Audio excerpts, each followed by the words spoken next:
In the midst of dreams and shadows, Tato, a young soldier haunted by fragments of a lost past, embarks on a perilous journey of discovery and vengeance. From a brutal military academy to a daring escape, he finds himself hunted by a powerful enemy, uncovering dark secrets about his origins. Will Tito unlock the truth about his mysterious past and the powerful relic, the Eye of Michael? Dive into a world where loyalty, betrayal, and hidden powers collide. The events start within the memories of our story's hero, Tato. He finds himself standing before a mysterious person in a strange place, which suddenly begins to collapse. Tato then wakes up, realizing it was all a dream. His friend Mikaj asks him if he's still having that same dream. They prepare to go for training, and we learn that they are at an academy named Barsberg, which trains soldiers to become officers in the military. The final exam is coming up, and the students learn that many important figures will be attending. As they head out, Mikaj shares his dream of joining the military to protect his family, while Tato, with no memory of his past, tries hard to remember anything from his recurring dreams. Tato tells Mikaj that he's heard people have died in the exam and advises him to be cautious. They go to training,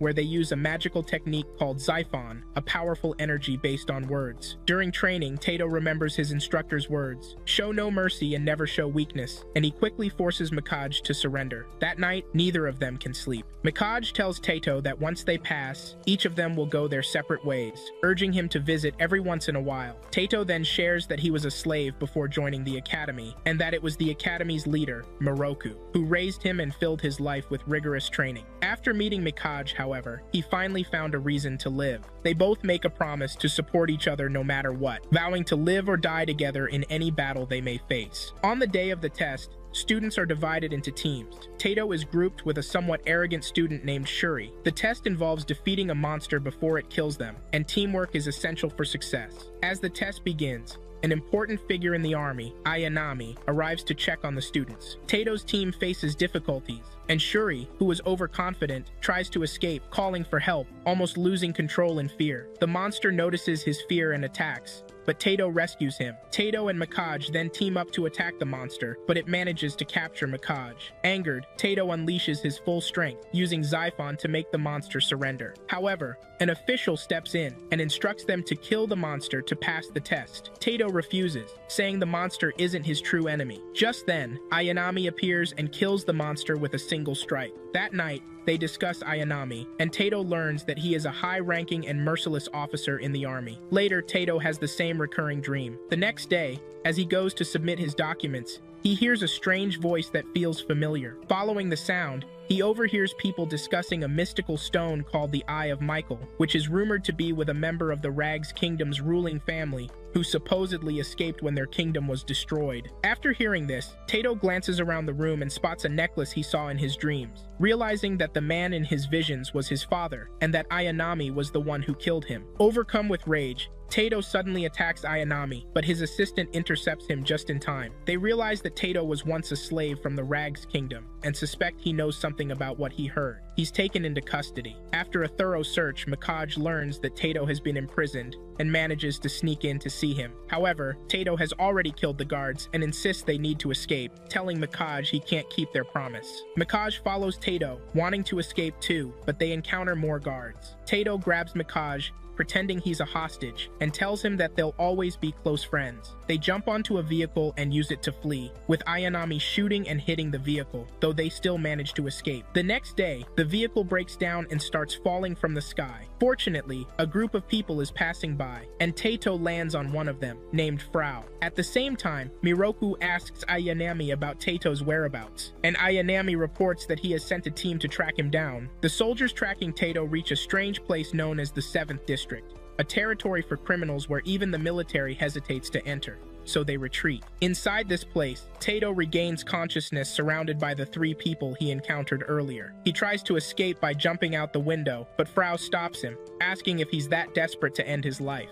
They introduce themselves to Tito. The one with glasses is named Castor, the other is Labrador, and the third is Frau. They explain they are in a church within the 7th District, which is why they helped him. Castor mentions seeing a slave mark on Tato's back and asks for his name, but Tato doesn't respond, unwilling to share anything. They don't press him for details and allow him to rest, though Tito starts worrying about Mikaj, who's still imprisoned. At this point, Tato gets up, opens the door, and realizes he can leave at any moment. But suddenly he collapses to the floor, memories flooding back. He recalls Miroku taking him in, telling him to show no mercy to anyone, and remembers meeting Mikage. Later, a group of sisters helps Tato, tending to his wounds. Tato is amazed that there are still people who help others without expecting anything in return, as they do. Meanwhile, Ayanami interrogates Mikage, but Mikage stays silent. The next day, Tato's injuries have healed. He goes out to explore, and feels the place is somehow familiar. He begins to recall that he is from the Rags Kingdom and wonders why his father was killed. A woman approaches with a young child and asks for help, noticing a mark on the child's chest. Tato realizes the child is cursed with the Verloren's curse, which takes control over people. The woman thanks them after the church removes the curse from her child. People around are impressed, saying it's expected from the 7 ghosts who protect the church. Tato becomes curious about the church's secrets and wants to learn more about the ancient wars. He heads to the library and looks for books on history. A strange figure then takes the book he was searching for, startling him. Frau appears to catch him and explains that the figure is a doll created by Castor. Frau takes the book, but as Tato opens it, he discovers cultural images hidden inside. Castor asks Tato what he was looking for in history, and Tato explains that he wanted to know about the war from 10 years ago. Castor tells him that there were once 2 great kingdoms, Barsberg, protected by the Eye of Raphael, and the Rags Kingdom, protected by the Eye of Michael. They had a peace treaty, but Rags broke it, aiming to possess both eyes. However, they were defeated. Tato can't believe it and wonders if it's true. Frau advises him that if he wants to know the truth, he should see the world for himself.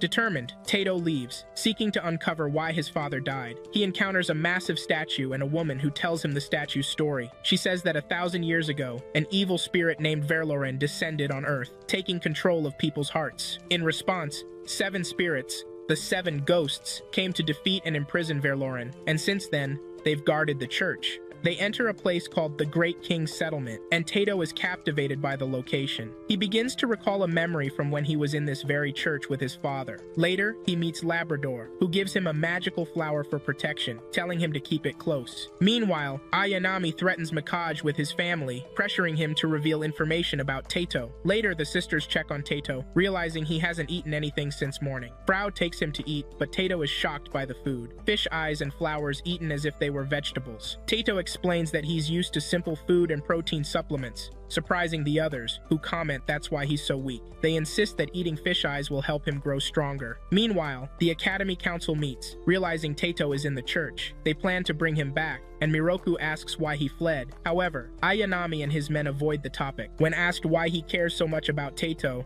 Miroku hints that one day everyone will understand his worth. Tato decides to earn his keep at the church by cleaning, and he remembers his first encounter with Mikage, who defended him when he was bullied. He realizes he can't stay idle, and that he needs to leave soon. An elderly man approaches Tato, sharing that he lost his wife and feels alone. He notes a similar sadness in Tato's eyes, asking about his life. Tato explains that he barely remembers his past and couldn't protect his closest friend. The old man tells him he may not be able to help, but advises him to come back at midnight to find someone who can. Tato returns to his room, determined to leave, but encounters Frau, who warns him against leaving now out of concern. Tato, however, insists, using Xiphon to attack Frau. Frau effortlessly dodges and scolds Tato, telling him that brute force won't work. Tato blurts out his full name, Tato Klein, which surprises him. Frau then knocks him out, telling him that Xiphon alone won't be enough. Meanwhile, Ayanami uses a picture of Mikage's sister to pressure him, asking him to choose between his family and revealing everything he knows. As Tato regains consciousness, he recalls the old man's words and heads out to find him. The old man shows Tato a picture of him with his father, using magic to help Tato remember his past, realizing he's been lonely until meeting Mikage. When asked about his wish, Tato expresses a desire to see Mikage. The old man agrees but warns it will come at a cost, as a curse mark appears on Tato's body. Tato then imagines seeing Mikage, feeling close to him, but suddenly awakens to find Frau in front of him, telling him not to let darkness consume his heart. At that moment, the old man transforms, saying he'll take Tato with him, delighting in showing him to his master. Frau reveals a weapon, telling the old man that his master would prefer he take his weapon instead. The man attacks them, and Tato prepares to fight, but Frau warns that using his powers will only harm the man controlled by the curse. Frau defends them with his scythe, surprised that Tato can see him. After a fierce battle, they manage to defeat the creature possessing the man and save him. The next day, Tato wakes up and finds the church bright and lively. However,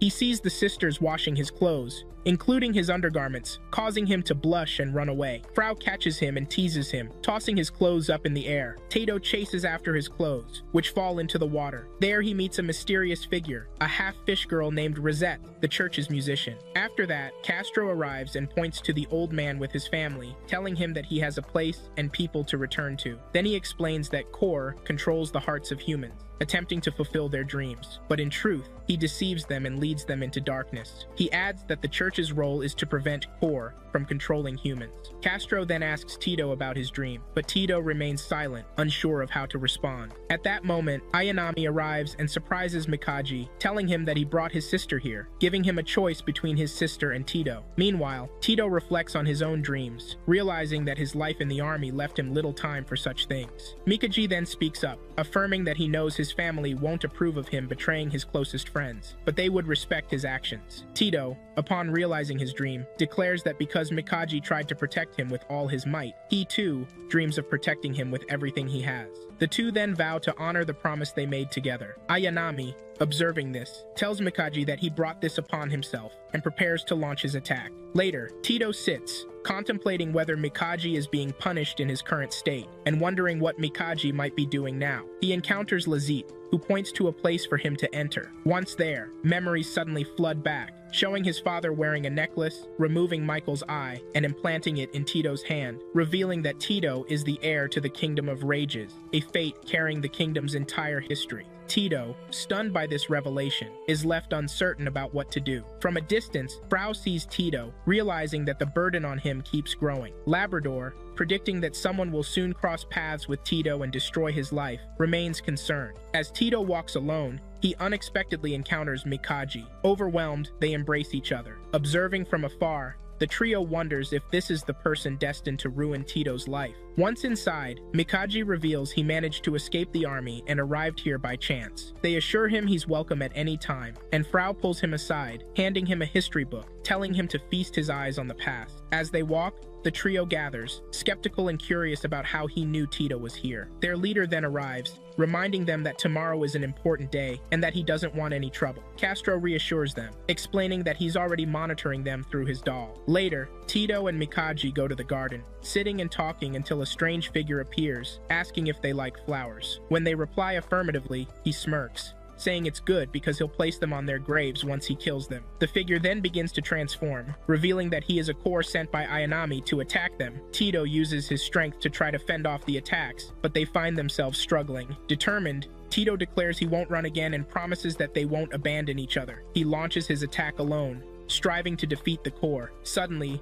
Frau appears, swiftly destroying the core and rescuing the person under its control. That night, they struggle to sleep, and Tito takes the opportunity to tell Mikage all the memories he uncovered, revealing that he's the son of the king of the Rages kingdom, which was destroyed by the army. Mikage, moved, admits he always felt Tito was someone important. He then shares about his own life, revealing that the war ended when he was only 5, and that being from the nation that killed his family, he doesn't feel he has the right to say he's happy to know something about them, though it's the truth. Mikage concludes, assuring Tito that he will protect his dearest friend, no matter what. When asked about his plans, Tito declares his intent to search for the history of the Rages kingdom, a purpose he now wishes to live for. Mikage stands up and tells Tito that revenge is wrong, and that he doesn't consider the army his enemy. He adds, remember, I'm always with you, and I won't leave you. The scene shifts to the person under Kor's control. Frau comments that strange things have been happening ever since Tito joined them. The next day, Tito and Mikage go out to explore new places, meeting Frau along the way. Frau takes them to show them different shops,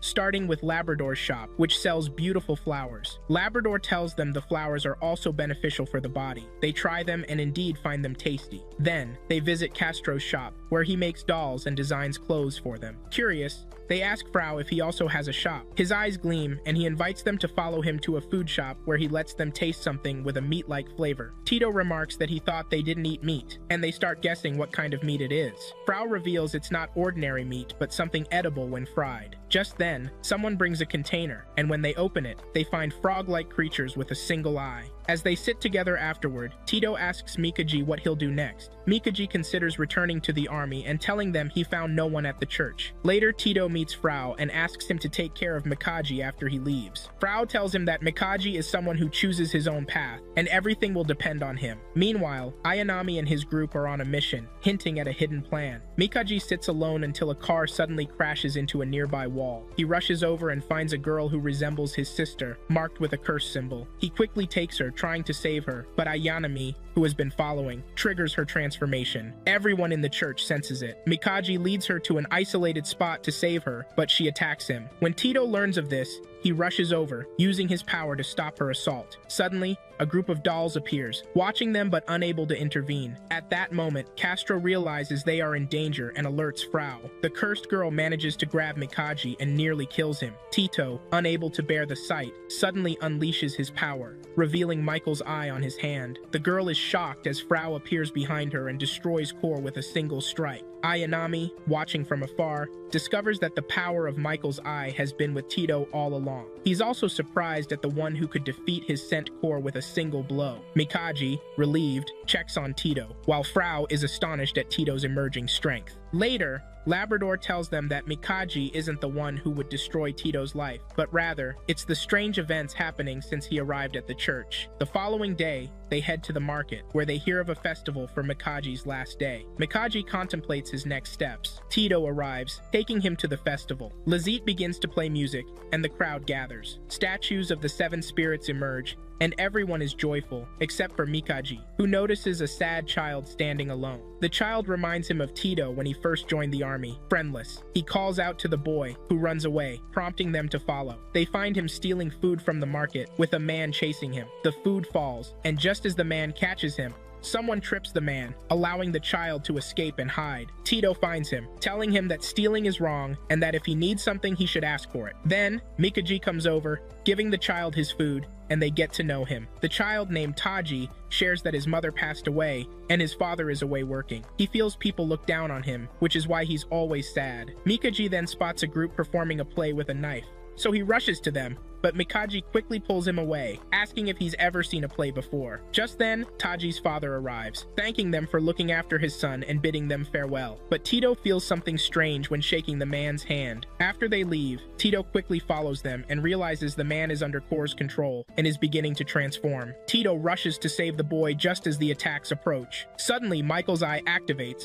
blocking the attacks. At that moment, Castro senses the danger and informs Frau. The man continues his assault, but Frau arrives in time to defeat him in one strike, as always. Meanwhile, Ayanami and his team complete their mission. This time, Ayanami's objective isn't only Tito, but also discovering who can eliminate the Core he's been sending. The day concludes, and Mikaji reflects on the memories he made during his last day, declaring he would never betray his friend, even at the cost of his family, as it's his final decision. Frau notes that this time feels different, sensing someone watching him, a figure so unsettling that his body trembled at the feeling. Later, as they sit together joking and laughing, the trio watches them from afar, anxious about the strange events that have been unfolding. Tito, sitting beside Mikaji, extends his hand to help him up, but upon touching him, Tito feels the same ominous sensation he experiences when facing Core. Mikaji quickly withdraws his hand, fighting the urge to attack Tito, and walks away. Labrador remarks that something is about to happen, predicting that Mikaji's spirit has reached its limit and that soon his resolve will weaken beyond saving. Afterward, Mikaji begins to feel an intense pain, as if his mind is splitting in two, hearing a voice commanding him to kill Tito to save his sister, a voice that pressures him until he starts screaming. Tito arrives and asks Mikaji what's happening, but Mikaji tells him to stay away, begging Tito to kill him before he does something he'll regret. Tito refuses, realizing that Ayanami is behind it all, manipulating Mikaji into wanting to kill him. Mikaji then begins losing control and attacks Tito. However, a doll appears and shields Tito, and Castro senses Tito is in danger, prompting Frau to decide to intervene. As Tito tries to escape, Mikaji chases and eventually catches up to him, pinning him to the ground in a restricted area where they both end up trapped.